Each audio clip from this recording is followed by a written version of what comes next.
பத்து மாடி வீடு கொண்ட சொத்து சகம் வேண்டாம், பட்டங்களை வாங்கி தரும் பதவியும் வேண்டாம்,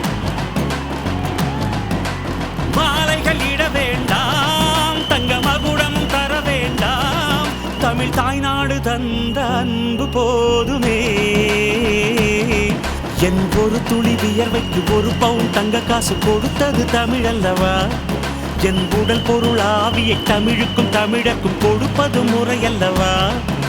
சிகரடை போட்டு சிகரத்தில் ஏறு, எம்பேரு படையப்பா, இளப்பட்ட நடையப்பா, என்னோட உள்ளதெல்லாம் இளஞ்சிங்க படையப்பா. நெஞ்சிலாறு படையப்பா, பின்னால் 100 படையப்பா, யுத்தம் கொண்டு வருகையில் 10 வீரல் படையப்பா. படையப்பா படையப்பா படையப்பா, பாசமுள்ள மனிதனப்பா, நாம் ஈச வச்ச குழந்தையப்பா.